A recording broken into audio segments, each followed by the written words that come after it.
Welcome to respect all together and all to my friends, all to my friend on the YouTube for me ជំរាបសួរបាទអ្នកទាំងអស់គ្នាថ្ងៃនេះយើងនឹងរៀននៅជំនាញភាសាអង់គ្លេស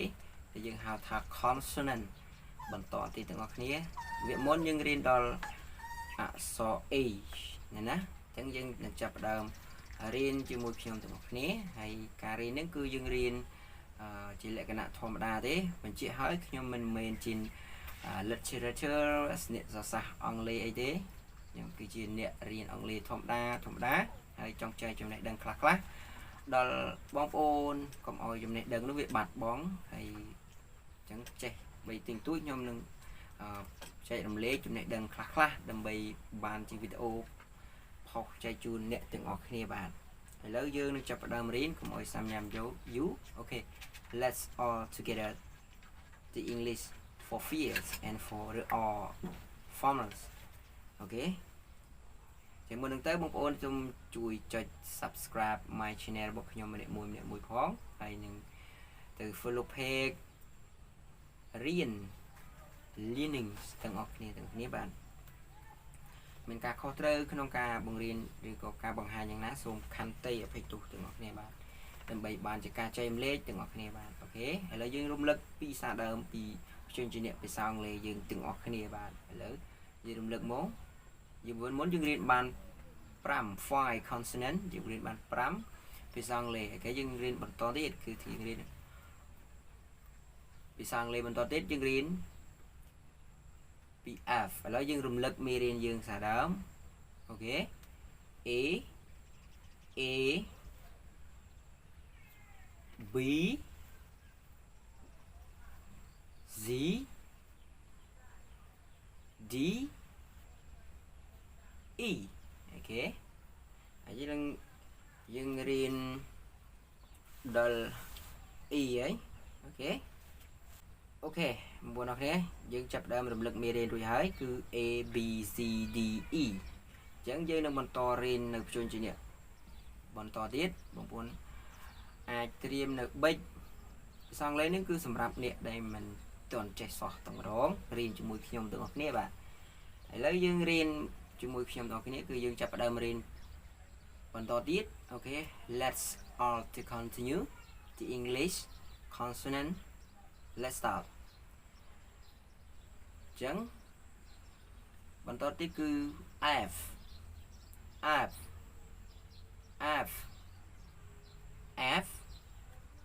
គឺមាន F តូចហើយនិង F ធំបាទបងប្អូនចាប់ផ្ដើមសរសេរមកបងប្អូនត្រូវមានប៊ិចមួយសរសេរបាទបងប្អូនត្រូវមានប៊ិចមួយសរសេរអូខេរួចហើយនៅបាទឥឡូវយើងចាប់ផ្ដើមបន្តមួយទៀតគឺ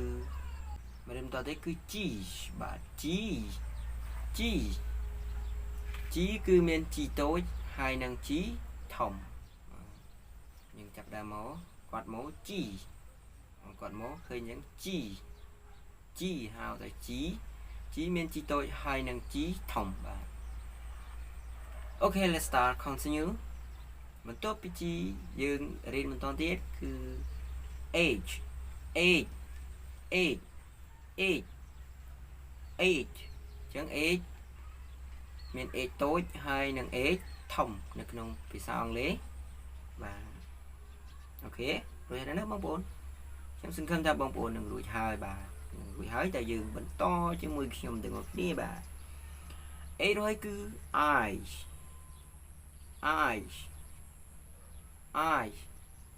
I គឺមាន I តូចហើយនិង I ធំបាទ I គឺមាន I តូចហើយនិង I ធំបាទបងប្អូនអាចមើលបាន I គឺមាន I តូចហើយនិង I ធំបាទអូខេ already រួចហើយទេនៅអូខេបន្ទាប់ពី I G បងប្អូន G បាទនេះគឺអានថា G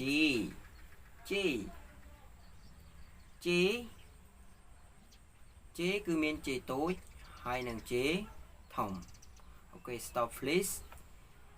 that's all បងប្អូនគាត់រួចហើយទេនៅ បន្ទាប់ពីបងប្អូនគាត់រួច Okay let's start read all together តោះយើងចាប់ផ្ដើមអានឬហៅថាយើងដើម្បីឲ្យយើងសាំមាត់នៅក្នុងការរៀនអរគ្នាបាទ Okay let's start A យើងអានពីដើមមក A B C D E F G H I J អូខេអញ្ចឹងថ្ងៃនេះវីដេអូមួយឃ្លីបនេះគឺយើងរៀនបាន5 consonant ក្នុងវីដេអូមុនផងគឺយើងរៀនបាន10 consonant យើងរៀនចាប់ពី J G H Oh sorry រៀនពី F G H I J អញ្ចឹងយើងរៀនបាន5 consonant នៅក្នុងការរៀនបងប្អូនត្រូវសរសេររៀនសរសេរឲ្យបានច្រើនមួយថ្ងៃឲ្យបាន10 20ពាក្យ10 20ព្យញ្ជនៈទៅដើម្បីឲ្យវាសាំដៃបាទកាលណាយើងសាំដៃគឺមានន័យថាយើងចាំហើយទោះបីយើងទន្ទិញចាំមិនក៏ដោយបើយើងអត់រៀនសរសេរទេគឺយើងអត់ស្គាល់អក្សរទេបាទនេះគឺជាគន្លឹះដែលខ្ញុំបង្ហាញនៅក្នុងការរៀនភាសាអង់គ្លេសដើម្បីឲ្យបានចាំព្យញ្ជនៈទាំងអស់គ្រាន់តែគេថាជេមិនយើងសរសេរមកខ្វល់ភ្លាមបាទ Okay let's start read again អូខេតើយើងអានអរគ្នាម្ដងទៀតយើងនឹងបញ្ចប់វីដេអូនឹងមានវីដេអូក្រោយទៀតបាទ J G H I J F G H I J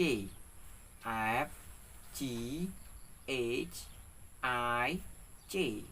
F G H I J F G H I J ដែលយើងទៅទិញ F G H I J F G H I J ទាំងអស់គ្នាដើម្បីឲ្យវាចាំមាត់ហើយ